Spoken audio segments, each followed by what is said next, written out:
안녕하십니까. 자, 오늘 저희가 이제 3회권 동용보익카드를 같이 볼게요.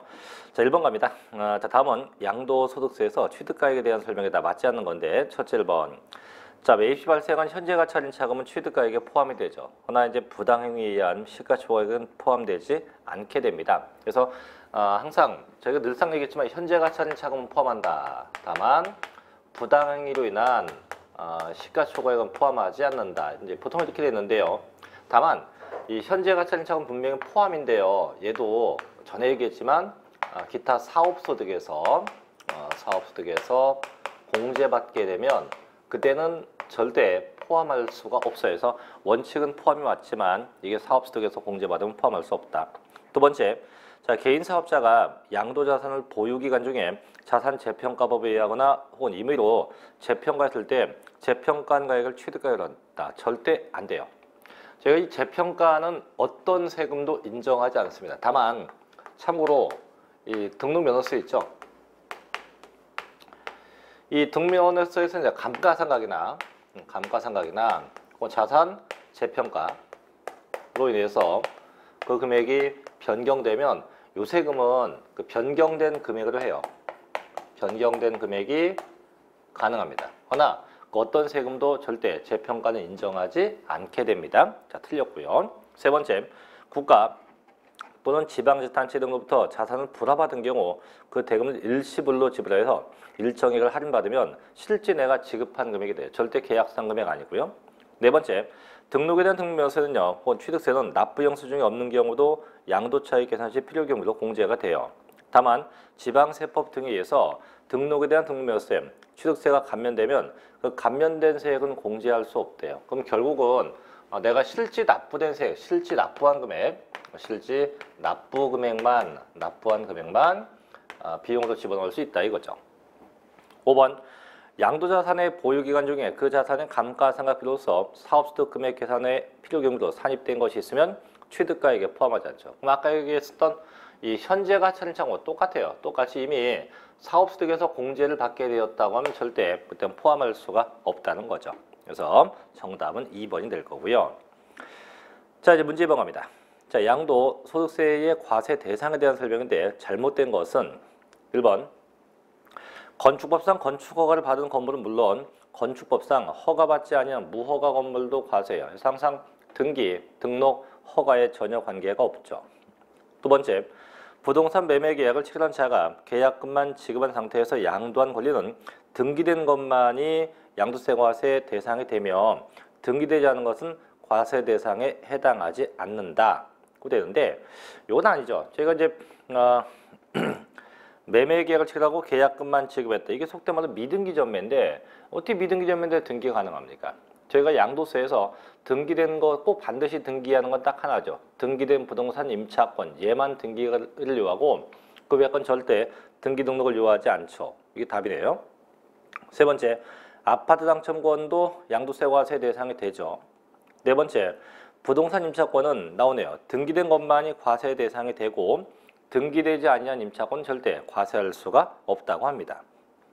5번, 자, 기타 자산에 해당하는 주식으로서 법인의 자산 총액 중 부동산 등 가액이 차지한 비중이 50% 이상인 법인이 주식을 양도했다? 과세 대상이 됩니다. 다만 이게 이제 특수업종, 즉 골프장 같은 경우는 얼마입니까? 그때는 이제 부동산 비중이 80% 이상이 그에 해당이 아마 될 겁니다. 그래서 정답이 2번이 될 거고요. 자, 3번으로 가볼게요. 자, 좀 긴데요. 다음 양도소득세에 관한 설명에다 잘못된 것은 첫째, 양도소득세에 대한 소득세를 부당하게 감소시키기 위해서 특수관계인에게 자산을 증여한 후 그 자산 증여받은 자가 그로부터 5년 내에 일타인에게 양도한 경우입니다. 즉 조세부담을 부당하게 감소시켰네요. 얘는 증여자가 직접 양도한 것으로 보죠. 이때 당초 증여받은 자산에 대해선 상속세나 증여세법에 불구하고 증여세를 부과한다. 이게 이제 뭐냐면 1번이 이제 우회양도죠. 우회양도. 그래서 특수관계 이제 쉽게 우회양도는 이런 거예요. 뭐 간단하게 쓸게요. 자, 특수관계인 일단 발생하는 자가 특수관계인이고요. 특수관계인 간에 발생되는 사건인데 이런 거였잖아요. 가령 형이 과거에 부동산 취득해 하고 이걸 자, 동생에게 증여를 하죠. 증여. 그래서 동생이 이걸 제3자에게 양도합니다. 그럼 결론이 이거죠. 그럼 동생이 부담한 이제 증여세하고 여기부터 여기까지 양도세를 합쳐요. 양도세를 합계를 내고 이때 이 형이 직접 제3자에게 양도했다는 가정하에서 형님의 양도세를 구해서 합계가 크다면 이때는 별 문제가 없죠. 근데 형께 더 크게 이렇게 계산되면 이때는 부당한 행위로 보게 돼요. 보기 때문에 그때는 동생한테 양도세 안 받죠. 증여세는 다시 돌려줘. 환급해주고 양도한 건 동생이지만 세법상은 형이 양도한 걸로 봐서 형에게 양도세를 부과하게 된다는 거죠. 자, 두 번째, 거주자가 양도소득세 과세표준 확정 신고를 하지 아니한 경우, 자, 부당 무신고입니다. 100분의 40에다가는 가산세가 붙겠죠. 물론 이게 국제거래에서 발생한 부당행위면 이때 60%까지 부과가 되기도 합니다.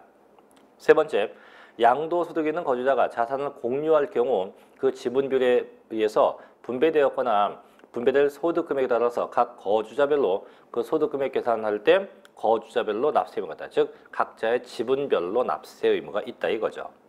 네 번째, 자 토지거래 허가구역 안에 있는 토지를 양도함에 있어서 그 토지거래 계약 허가를 받기 전에 대금을 청산한 경우는 그 허가 1일 속하는 달의 말부터 2개월 내 예정신고 납부해야죠. 자 지금 이런 거죠. 대금이 먼저 청산됐고요. 그 다음에 그 후에 허가받게 됩니다. 그럼 언제까지 신고해요? 허가 1일 속하는 달의 말부터 2개월 내입니다. 2개월 내에서 이 기간에 신고 납부할 수 있죠. 5번 답이죠. 자, 5번은 볼 게 없는 게 물납. 저희가 물납은 재산세만 가능하기 때문에 그 어떤 세금도 물납에 대한 이야기가 나오면 안 돼요. 그래서 5번은 잘못되었다 이거죠. 자, 이제 정답 5번이고요. 자, 4번 갑니다. 자, 소득세법상 부동산 양도에 따른 양도와 취득식에 대한 설명에다 옳은 겁니다. 맞는 겁니다. 첫째, 자 환지 처분으로 인해서 취득한 토지의 취득식은 환지 전 토지의 취득일로 합니다. 다만 그 면적이 증가된 경우 증가분에 대한 취득식은 환지에 대한 소유권 이전 등기 접수일이다. 아니죠. 이 환지가 되면 원칙은 즉 두 가지인데 면적의 변동이 없다고 하면 이땐 환지 전 취득일로 해요. 근데 면적의 증가나 감소가 있다. 즉 일명 증환지나 감환지가 있다면 이때는 환지 처분 공고일에 다음날 나오죠. 환지 처분 공고일에 다음날. 그래서 이제 등기한 날이 아니고 환지 처분 공고일에 다음날로 하도록 되어 있습니다. 두 번째, 자 부동산 소유권을 시효 취득할 경우 양도세는 점유기에 실른다. 이게 맞죠, 그죠? 그래서 제가 시효 취득은 일단 부동산을 점유해요. 점유하고 쭉 해서 20년이 지나갑니다. 이렇게 20년 지나간 걸 보고 제가 시효 취득인데 그럼 양도세 입장은 이 점유한 날 이때를 취득일로 보죠. 이때를 취득일로 보게 되고 취득세는 언제? 20년 지나간 날 이때를 취득일로 보게 됩니다. 그래서 양도세하고 취득세하고 좀 차이가 있죠. 자, 그 답이네요. 자, 세 번째, 대금 청산하기 전에 이미 등기되어 있대요. 항상 원칙보다 등기가 앞서가 있으면 다 똑같아요. 전부 다 그 등기, 등록 접수일로 하게 됩니다. 네 번째, 자, 공익사업지에서 수용되었다면 대금 청산된 날, 수용 개시된 날 중 빠른 날이다. 아니죠. 이 수용되는 거는 빠른 건 맞긴 맞는데 셋 중에서 빠른 거죠. 셋 중에서. 첫째가 대금 청산일, 둘째가 수용 개시일, 셋째가 소유권 이전 등기 접수일. 그래서 요 중에 제일 빠른 거 일명 대수소입니다. 수, 소 이 중에서 가장 빠른 날, 가장 빠른 날로요. 가장 빠른 날로 할 수 있다. 이렇게 정리가 되야겠죠. 자, 5번. 자, 건설 중인 아파트의 분양 계획에 따라서 잔금 청산일까지 당해 아파트가 완공되지 않았다. 쉽게 대금은 다 청산되었지만 그때까지 목적물이 완성이 안 된 거죠. 이때 언제입니까? 완성되거나 확정된 날로 해야죠. 완성되거나 확정된 날로 할 수 있습니다. 정답이 맞는 거니까 2번이 되겠죠. 자, 5번 갑니다. 자, 1세대 1주택 비과세 요건 갖추는 고가주택에 대한 양도 차익 계산인데, 자, 옳은 건데 답답하면 1번이에요. 제가 참고로 고가주택은 실질 양도 가격이 얼마 초과입니까? 9억 원이 초과한 주택이죠. 이때 9억 초과되면 9억 원까지는 비과세가 돼요. 비과세가 되고 9억 초과분은 과세가 돼요. 과세. 그래서 9억까지 비과세, 초과된 과세. 그래서 늘상 그래서 이 9억 초과된 이 부분에 대해서는 늘상 양도 차익을 환산해요. 환산. 어떻게 하냐? 환산 방법이 이거죠. 양도 차익 곱하기 양도가액분의 양도가액 빼기 뭐 이런 형태를 늘상 환산해서 다시 새로운 양도 차익을 구하게 돼요. 새로운 양도 차익을 구하게 됩니다. 이렇게 답은 1번이겠죠. 넘어갈게요. 자, 문제 6번으로 갑니다. 넘어가서 6번. 다음 중 양도 소득세에 대한 설명이 다 옳지 않은 겁니다. 첫째, 자, 법인에 대한 현물 출자는 양도에 해당하지만 법인이 아닌 자기 개인 사업체에 출자하면 양도에 해당하지 않죠. 그래서 반드시 현물 출자는 법인에 가서든가 혹은 조합에 가서 출자가 돼야 돼요. 절대 자기 개인 사업체는 양도에 속하지 않게 돼요. 두 번째, 적법하게 성립된 매매 계약이 당사자 간의 합의에 의해서 해지됨으로써 당초 소유자에게 환원되면 이때 양도에 해당돼요. 근데 이게 적법 계약이 아니고 매매 무효가 되면 이때 양도에 해당하지 않게 됩니다. 세 번째, 당사자 간 이혼에 따른 위자료에 가름해서 과세 대상 자산의 소유권이 이전됐다. 양도에 해당하죠. 이게 이혼할 때 위자료는 양도인데 이게 재산분할 청구가 되면 양도에 해당하지 않게 돼요. 네 번째, 배우자에게 자산을 증여하면서 당해 자산에 대한 채무를 함께 이전한 경우 그 증여가액 중 채무액의 상당한 부분은 양도로 본다. 이건 물론 지금 이게 부담부 증여니까 양도에 속할 수 있어요. 하지만 그 상대방이 지금 배우자예요, 배우자. 저희가 늘상 얘기했지만 이 배우자나 직계 좀비 속이요.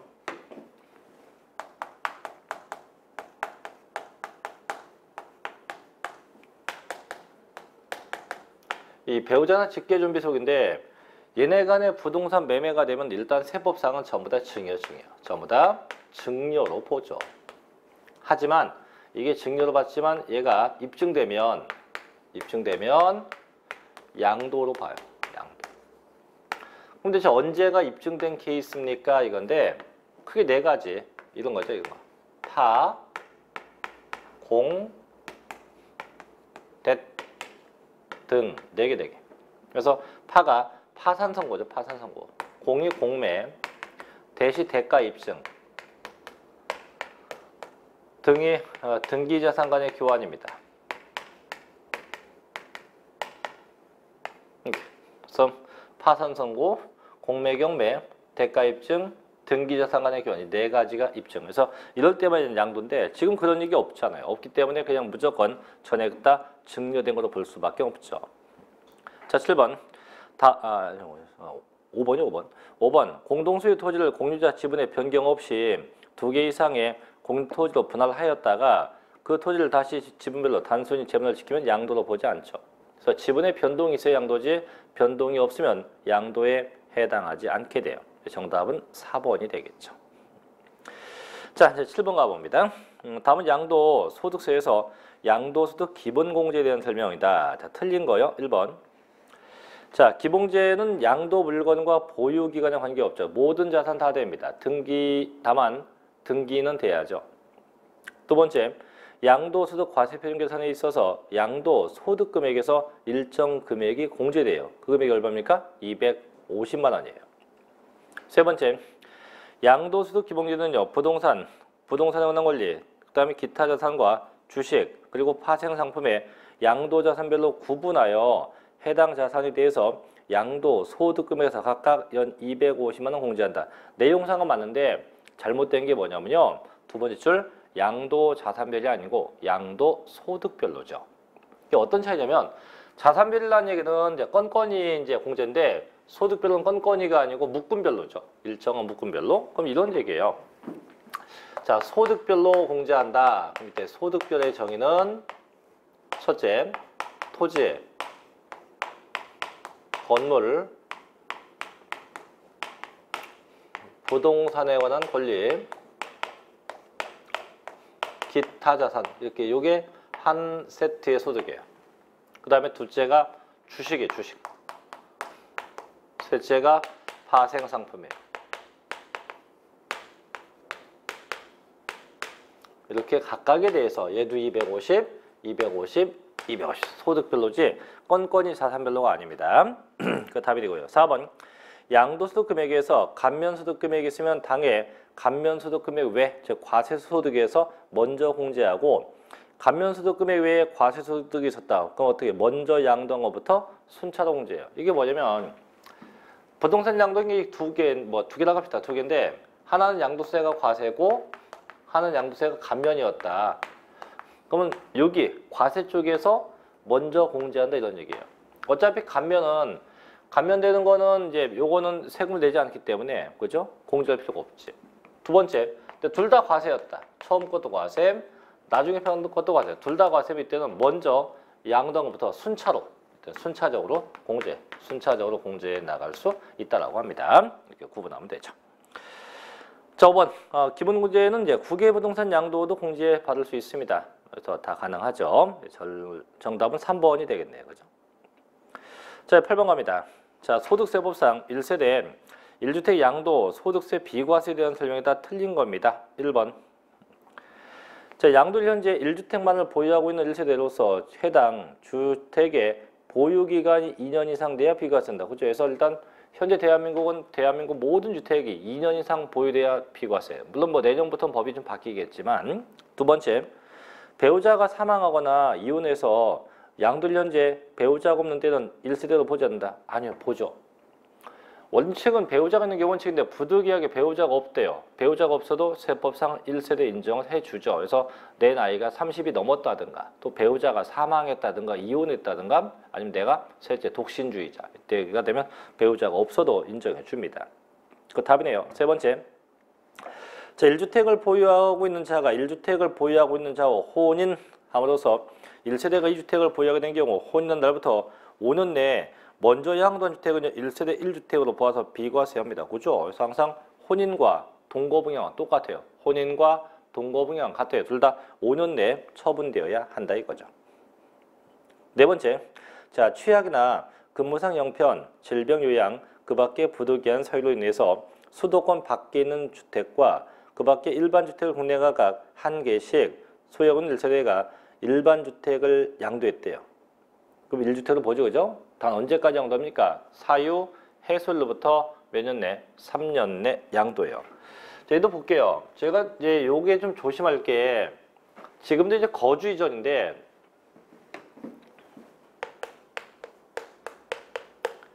자, 거주 이전으로 인해서 집을 사갖고 이사를 간 건데 그럼 무조건 종전주택을 처분해야 돼요. 파는 건 다 종전주택인데 이게 첫째 일반적 경우라면 새집 산 날부터 3년 내 처분이에요. 3년 내 종전주택이 처분돼야 돼요. 둘째, 이게 공공기관의 이전이었다. 공공기관의 이전 때문에 샀다고 하면 이때는 5년 내죠. 5년 내 처분해야 돼요. 세 번째, 그게 학교의 취약이나 질병 요양 등으로 학교의 취약이나 근무상 형편, 또 질병 요양 이런 이유로 집을 사서 이사를 가면 이때는 언제? 3년 내인데 언제부터냐? 이때부터예요. 사유 해소일로부터 3년 내요. 사유 해소일로부터 3년 내 처분돼야 됩니다. 3년 내 처분돼야 됩니다. 맞고요. 5번 거주혹은 보유기간 중에 자 소실 등으로 인해서 멸실되어 재건축한 주택은요. 그 멸실된 주택과 재건축한 주택에 대한 기간 전부 다 통산하게 되어 있습니다.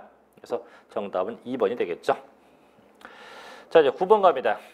양도 소득세로서 옳지 않은 것은 돼 있는데 1번 2년 이상 보유한 토지와 건물 뭐 주택도 마찬가지가 되겠죠. 그래서 초과 누진수요를 쓰게 됩니다. 두 번째 1년 이상 2년 미만 보유한 토지와 건물 자 1년 넘었지만 2년 미만 100분의 40이 되겠죠. 세 번째 미등기 자산은 100분의 70이 돼요.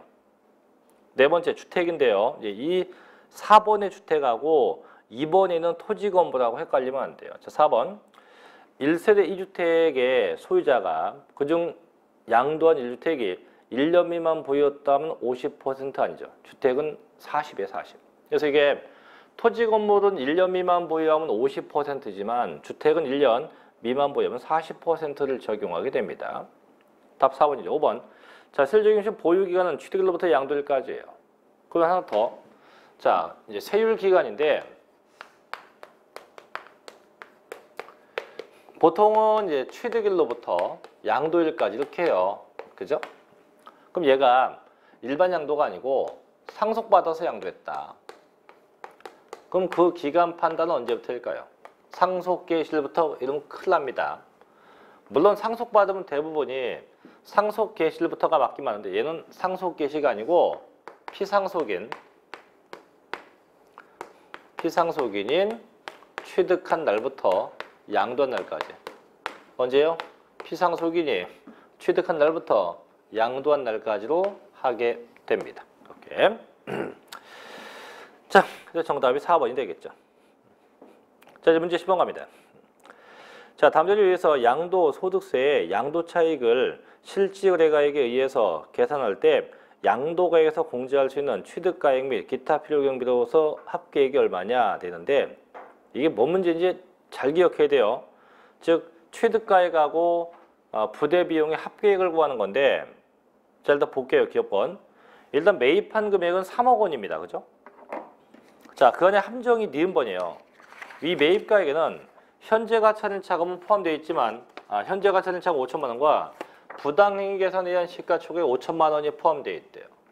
그럼 저희가 지금 3억 원에 이 3억 원에 현재 가차는 차감 포함 부당행위 된 금액도 포함됐대요. 근데 부당행위 금액은 포함하면 안 되죠. 그럼 그 금액을 포함되어 있으니까 빼내야 돼. 5천만 원만큼은 빼내야 돼요. 부당행위로 인한 금액. 이건 제외해야죠. 다음 세 번째, 취득세와 등록명세. 자, 포함해야죠. 얼마? 2천만 원. 2천만 원. 도와줘. 취득세하고 등록명세입니다. 다음 2번, 자본적 지출 2천 또 더합니다. 자본적 지출 2천만 원. 근데 옆에 수익적 지출 500원 무시하면 돼요. 자, 미음번 재산세, 종부세 500 얘도 무시하면 돼요. 자, 비읍번 또 있네 2천만 원. 계약서 작성비 2천. 얘도 둬야 돼요. 기타 계약서 작성비. 그럼 결국 3억에서 5천 빼고 6천 더하면 3억 1천만 원이네요. 그래서 정확한 금액은 3억 1천만 원. 4번으로 하면 돼요. 3억 1천만 원. 정답은 4번으로 하시면 됩니다. 자, 이제 문제 11번으로 가죠. 자, 토지와 건물의 양도차익을 결정에 있어서 실질 거래가액에 의해서 계산할 때 양도가액의 범위를 결정한 것이다. 올바른 건데 1번이에요. 항상 원칙은 뭐 모든 재산이 다 마찬가지겠지만 실지거래가 원칙이에요. 다만 그 실지매매가가 불분명하다면 일단 추계가 가능하죠. 어떻게 추계요? 매감, 환기로 추계해요. 어떻게? 매감, 환기로 항상 추계하게 되어 있습니다. 정답 1번이고요. 자, 이제 12번으로 넘어가 보겠습니다. 자, 다음과 같은 건물을 취득한 후 그 건물을 2년 이상 보유한 1세대 1주택의 요건 갖춘 자가 그 건물을 양도했을 경우 양도소득세 비과세 범위는 얼마인가? 자, 비과세 범위는 얼마인가 합니다. 비과세 범위입니다. 비과세 범위. 그래서 1번 일단 보면 자, 자, 대지가 400이고 총 건물이 200이고요. 건물 면적이 200인데 그중 주택 면적이 50이고 상가 면적이 150이네요. 그럼 이거죠. 볼게요. 자, 총 토지가 400이고요. 총 건물 200인데 그 중에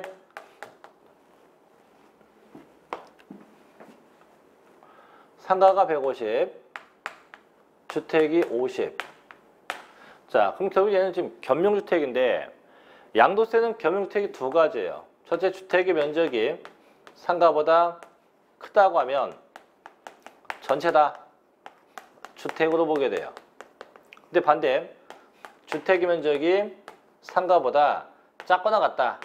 이 상태가 되면 안 분해요. 주택은 주택으로 보고 상가는 상가로 봅니다.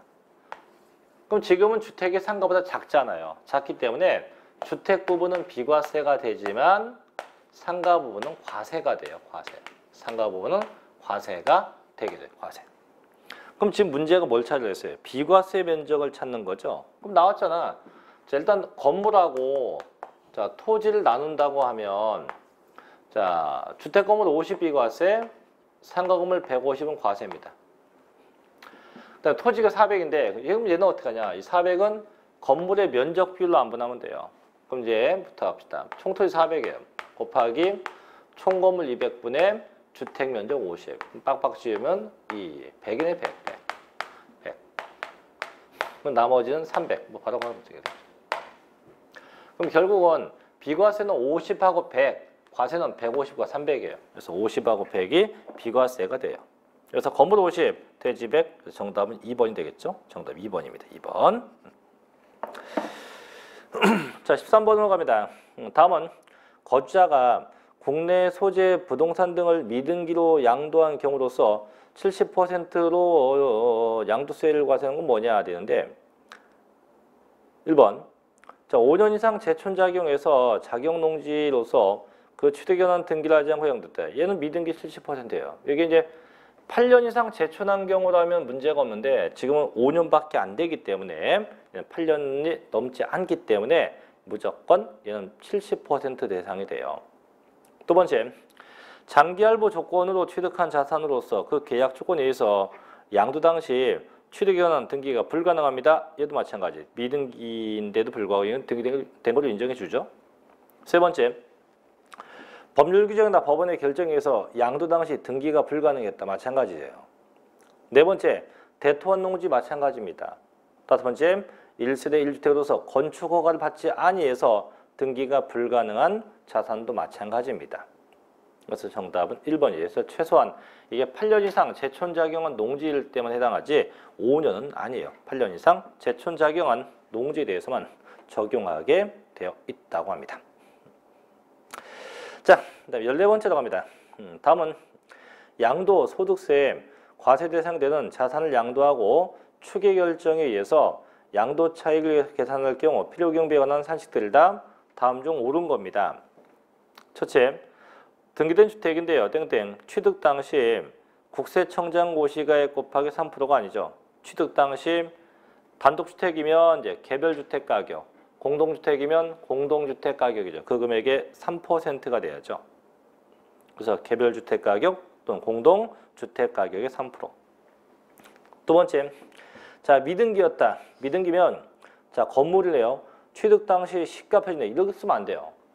저희가 물론 뭐 시가 표준액이나 기준 시가나 어차피 둘 다 뭐 같은 의미긴 한데 시가 표준액은 이제 지방세에서 사용하는 용어고요.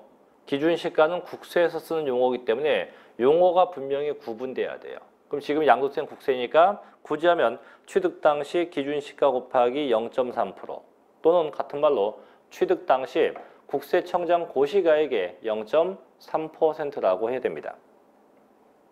세 번째, 자 미등기 지상권 취득 당시 기준 시가의 7% 아니죠. 1%죠.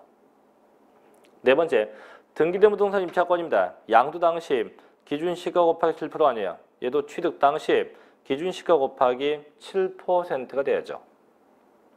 그럼 답이 5번이네요. 특정 term 이용권 기타입니다. 그래서 취득 당시 기준 시가의 1%만큼을 적용하게 되어 있습니다. 그래서 정답이 5번이겠죠. 5번. 그렇죠. 자, 15번으로 갑니다. 다음 자료를 위해서 분할 납부 기한과 양도, 소득세 예정 신고 납부세액, 분납 가능 세액으로 가장 옳은 건 뭐냐 돼 있는데 좀 어렵네요. 일단 대금 청산일이 이제 7월 26일이고 납부세액은 1,700이에요. 일단 보죠. 일단 예정 신고를 먼저 해야 될 건데 예정 신고가 돼야 뭐 분납하든지 말든지 할 거 아니에요. 자, 양도합니다. 양도가 된 날짜가 언제? 7월 26일. 그럼 예정 신고해야죠. 언제? 이날을 속한 달의 말부터 2개월 내. 하나, 둘, 8, 9, 9월 30일. 그럼 이때까지가 예정 신고 기한이고 원래 이때 예정 신고 때 그 세액 1,700을 다 내야 돼. 다 내야 돼요. 전부 다. 근데 뭐 한답니까? 분납한대요. 분납. 그럼 분납은 언제까지예요? 이날 납부 기한이니까 이때부터 다시 몇 개월 내? 2개월 내. 하나, 둘, 2개월 내. 그럼 11월 30일 요때까지 분납할 수 있어요. 그럼 결국은 예정 신고 때 얼마 내고 분납 때 얼마 내고 이렇게 한다는 얘기죠. 그럼 분납 방법이 두 가지예요. 2천만 원 이하면 1,000만 원 초과된 금액이 분납이 되고 1,000만 원이 초과되면 2천만 원 초과되면 100분의 50 이하죠. 근데 지금 2천만 원 이하니까 1,000만 원 초과된 금액 700만 원이 분납이 되겠죠. 그럼 당연히 앞에 얼마? 앞에 1,000만 원이 되고 자, 그럼 결국 분납 가능 금액은 700만 원이에요. 예정 신고 때는 1,000만 원 내면 돼요. 자, 언제까지 분납합니까? 11월 30일까지 분납하면 됩니다. 그래서 정답은 1번이겠죠. 1번. 그래서 1번이 정답이 되게 됩니다. 자, 이제 16번으로 넘어갑니다. 다음은 국내 자산과 국외 자산에 대한 양도, 소득세, 과세의 비교이다. 틀린 것은 1번. 자, 국외 소재 부동산 임차권은요. 등기 여부와 관계없이 과세 대상이 되게 됩니다. 그렇죠? 두 번째, 국외 소재 자산의 양도에 대한 물납 규정은 적용되지 않으나 분납 규정은 적용된다. 아니에요. 이 외국 재산은 분납은 가능하죠. 물납은 없습니다. 바뀌었어요, 지금. 세 번째, 국외 소재 자산의 양도 차익 계산 시 실지거래가 원칙이에요. 그죠? 다만 그 실지거래가가 불분명하다. 그땐 추계한다 하면 큰일 나지. 추계가 아니고 그 국가의 현황을 반영한 시가로 하게 됩니다. 네 번째, 국외 소재 자산은 장기 보유 특별공제 적용 안 해요. 대신에 기본공제만 적용합니다. 5번, 자, 미등기 양도 자산에 대해서도 자 70% 적용하지 않죠.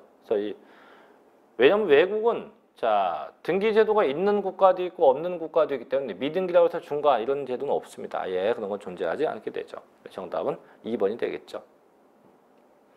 자, 17번으로 갑니다. 소득세법에서 자 사업소득이 하나인 부동산 임대업에 관한 설명이다. 틀린 겁니다. 1번. 자, 전세금을 받아서 이를 예치해서 이자를 받는 것은 부동산 임대소득이 아니다. 그죠? 그래서 임대소득 아니에요. 두 번째, 광업권 대여하고 분천료 받았다. 얘도 임대소득 아니에요. 얘는 기타 사업소득이 돼요. 분천료 받으면 얘는 이제 공동사업이 되기 때문에. 세 번째, 부동산을 타인의 담보물로 사용케 하고 대가받는 것도 부동산 임대소득이다. 그죠? 무조건 빌려주고 받으면 다 임대소득이에요. 네 번째, 공장재단 대여하고 대가받는 것도 부동산 임대소득이다. 그죠? 맞아요. 5번, 지상권 대여하고 받는 것도 임대소득이다. 이건 아닙니다. 저희 임대는 크게 네 가지예요. 토지, 건물, 전세권, 임차권이 4개입니다. 그래서 토지와 건물과 전세권, 임차권이 4가지의 대여일 때만 임대업에 해당하게 됩니다. 정답은 5번이 되겠죠. 5번. 자, 18번으로 갑니다. 다음은 지방세 및 국세의 세목에 대한 원칙적인 납세 의무자와 원칙적인 징수 방법에 대한 설명이다. 옳은 겁니다. 1번, 취득세는 사실상 취득자가 내고 징수 방법은 신고 납부합니다. 맞죠? 이게 답이네요. 두 번째, 자, 등록명세입니다. 누가 세금 내요? 등기 의무자가 아니고 등기 권리자가 내야죠. 등기 권리자고 역시 내는 거 신고 납부입니다. 세 번째, 재산세는요, 누가 내요? 공부상이 아니죠. 사실상 소유자가 냅니다. 사실상 소유자가 내고 징수는 보통 징수네요. 네 번째, 종합부동산세 사실상 수수료가 냅니다. 단 원칙이니까 신고 납세가 아니고 정부 부과 과세죠. 정부 부과 과세입니다. 5번, 양도소득세 사실상 양도자가 냅니다. 단 정부 부과 과세가 아니고 뭐예요? 신고 납세죠. 신고 납세입니다. 그래서 정답이 1번이게 되겠죠. 1번. 자, 그 다음에 19번으로 또 가봅니다. 19번. 다음 설명 중 맞지 않는 것은 1번. 자, 신고 및 납부 방법에 대한 납세의무자가 그 납부할 과세표준 세액을 신고하고 그 신고한 세금을 납부하는 걸 말합니다. 그래서 지방세는 취득세, 또 등묘세 등이 대표적이고 국세는 소득세, 법인세 등이 이에 속하게 됩니다. 두 번째, 체납한 국세 및 지방세 가산금의 총합계는 75%입니다. 왜냐면 가산금이 3%고 중가산금이 60개월 동안 다 붙으면 그게 72%가 돼요. 그래서 두 개 더면 75%가 되겠죠. 또 이때 중가산금은 60개월을 초과할 수 없다고 합니다. 세 번째, 자, 보통징수 방법에 대한 세무공무원이 납세고지서를 당해납세자에게 교부해서 지방세를 징수하는 방법을 의미하죠. 그래서 대표적인 게 재산세가 이에 속하게 됩니다. 네 번째, 자, 가산금이란 고지세액의 3%를 가산해서 징수한 금액이죠. 또 납부기 한 경과 후 그 금액이 다시 또 가산되는 게 있죠. 이게 중가산금 1.2%가 됩니다. 그 답이 5번인데 납세무자가 사기나 기타 부정한 행위로 인해서 법정신고 기간까지 그 산출세액을 신고하지 아니한 경우입니다. 그때 100분의 40을 붙이고 대신 양도세는 100분의 20에 상당한 금액이 가산세를 붙는다. 아니에요. 둘 다 100분의 40이에요. 이 가산세 규정은 국세가 됐건 지방세가 됐건 거의 대동소이해요. 그래서 항상 부당하다 하면 다 무신고가 됐건 과소가 됐건 항상 부당하면 100분의 40에 해당하는 가산세가 수반되게 됩니다. 정답은 5번이겠죠. 자, 20번으로 갑니다. 자, 조세에 제척기관과 이제 소멸시효에 대한 설명이 다 옳은 거죠. 1번, 납세무자가 사기나 기타 부정한 행위로서 상속세, 또 증여세를 포탈하거나 환급 공제받는 경우 그 제척기간은 10년이다. 아니요. 상속세하고 증여세는요. 제척기간이 사기친 놈 15년, 무신고도 15년, 기타가 10년이에요. 지금은 사기니까 15년이야겠죠. 두 번째, 납세자가 사기, 기타 부정한 행위로서 국세 혹은 지방세를 포탈하거나 환급 공제받는 경우 제척기간은 당해 국세를 지방세를 부과할 수 있는 날부터 10년으로 한다. 이해가 맞죠? 그래서 일반적인 국세 지방세 사기친 거 10년, 무신고 7년, 기타는 5년이 되겠죠. 답이고. 세 번째, 납세의무자가 법정신고 기한까지 자 신고를 하지 않았대요. 무신고입니다. 얘도 국세 지방세 똑같죠. 몇 년? 7년입니다. 7년. 네 번째, 자 부담부 증여에 따라서 증여세와 함께 소득세법에 따른 양도 소득세가 과세될 때 양도세와 똑같은 제척기간이 아니고 증여세와 동일한 증여세와 똑같은 제척기간을 쓰죠. 그래서 부담부 증여는 원래 양도세 내용인데 제척기간만큼은 증여세와 같은 제척기간을 사용하게 됩니다. 5번, 자 국세와 지방세 소멸시효는 체납 금액에 관계없이 그 권리를 행사할 때부터 5년이다. 아니죠.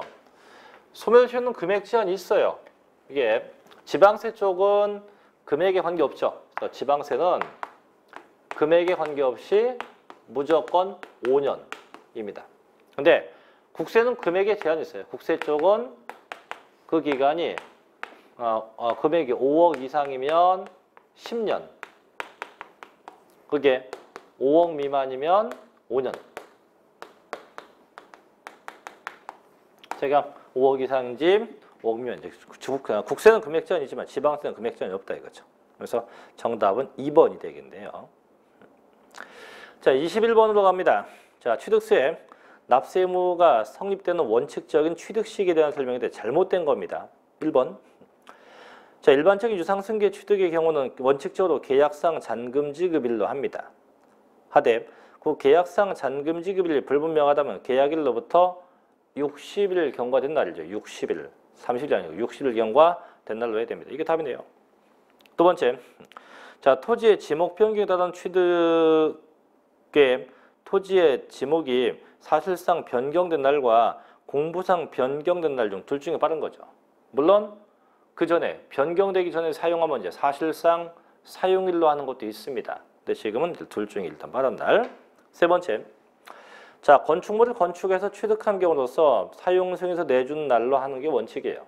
다만 사용 승인서 내주기 전에 임시 사용 승인 받으면 임시 사용 승인을 말합니다. 그것과 사실상 사용일 중 둘 중에 빠른 날로 하도록 합니다. 네 번째, 자, 주택법 따른 주택조합이 주택 건설 사업하면서 조합원에게 귀속되지 않은 땅을 취득했다. 언제? 사용검사 받은 날. 자, 이 4번은 법조문이 두 개예요. 주택법에 의한 것인지 도시 및 주거환경 정비법에 의한 것인지. 그러니까 주택법에 의했다면 사용검사 받은 날로 해요. 사용검사 받은 날로 합니다. 근데 도시 및 주거환경 정비법에 의하면 소유권 이전고시의 다음 날로 합니다. 소유권 이전고시를 다음 날로 하게 되는데 지금 이제 주택법이니까 사용검사 받은 날로 하겠죠. 5번, 자, 차남 기계장비 또는 선박의 종류 변경에 따른 취득은요, 사실상 변경된 날과 공부상 변경된 날 중 둘 중에 빠른 날이 되겠네요. 그렇죠? 그래서 정답이 1번이 됩니다. 1번. 자, 22번으로 가봅니다. 다음 중 취득세에서 취득의 개념에 대한 설명이다. 잘못된 거요. 1번. 자, 교환에 의한 승계 취득은 당사자 간의 금전 이외에 재산권을 서로 이전, 맞교환하는 거죠. 바꾸면서 성립하는 유상계약이에요. 그래서 교환도 일종의 유상계약이 됩니다. 두 번째, 연부취득은 연부금액이 50만 원 초과한 경우 연부계약 형식을 갖추고 일시에 완납할 수 없는 대금은 1년 이상 일정액씩 분할 지급한 취득이다. 틀렸죠. 일단 연부취득은 연부는 최소한 대금을 2년 이상 분할 지급하는 거예요. 그래서 그 기간이 일단 연부취득이 되면 그 기간이 2년 이상 돼야 되고, 둘째, 취득가액은 50만 원이 초과합니다. 그래서 기간은 2년 이상, 취득금액은 50만 원이 초과가 돼야 돼요. 그 답 세 번째, 공유수면 매립관청에는 원취득은요, 공유수면 매립을 매립해서 공사준공 인가 받았을 때 취득한 걸로 보죠. 네 번째, 자, 토지의 지목 변경에 의한 의제 취득은요, 그 지목을 변경함으로써 가액이 증가되었을 때 증가분 만큼 취득이죠. 그래서 항상 지목이 변경되고 가액이 증가되면 증가분. 그래서 항상 지목 변경은요, 지목이 변경되면 항상 증가액에 대해서 과세, 증가액. 이때 증가액이라는 건 뭐예요? 시가 표준액. 시가 표준액의 증가액이 돼요. 하지만 이 지목 변경함에 있어서 이 지목 변경이 법인 장부나 판결문에 의해서 입증됐다고 하면 이때는 증가된 금액이 아니고 예로 하죠. 뭐요? 소요된 비용. 소요된 비용 갖고요. 소요된 비용에 의해서 적용하게 됩니다. 이렇게. 자, 그다음 5번. 법인에 대한 현물 출자는 법인의 설립이나 증자 시 금전 이외에 재산권을 천물로 출자함을 의미해요. 그래서 출자자는 양도가 되고 그 법인은 취득이 된다고 합니다. 정답은 2번이 되겠죠. 자, 23번까지 좀 쉬었다 갈게요. 23번. 다음에 당하는 취득의 경우 시가 표준액에 불과하고 사실상 취득가액을 적용하는 경우이다. 옳은 건데 취득세에서 사실상 취득가액은 국수공판 잔금이죠. 국가, 수입, 공매, 판결문, 법인장부, 검증인데 전부 다 유상취득에 한정됩니다. 1번. 국가나 지방자치단체가 나오긴 나오는데 무상하면 안 돼. 유상취득. 유상취득이 돼. 유상취득. 두 번째. 특수관계자 간의 거래로 조세부담을 부당하게 감소시켰대. 얘도 안 돼요. 세 번째. 화해, 포기, 인락, 자백간주에 의한 것도 안 되죠. 답 4번이네. 그죠? 부동산 거래 신고 등에 관한 법률에서 검증된 취득이에요. 5번. 투기지역 내 거래가액이다. 얘도 이 투기지역 내도 원칙이 신고가액이 원칙이에요. 그래서 국수공판 잔금이 반드시 유상취득일 때만 사실상 취득가액이 되게 됩니다. 정답은 4번이 되겠네요. 자, 좀 쉬었다가 24번부터 이어서 하겠습니다. 잠시 쉬었다 할게요.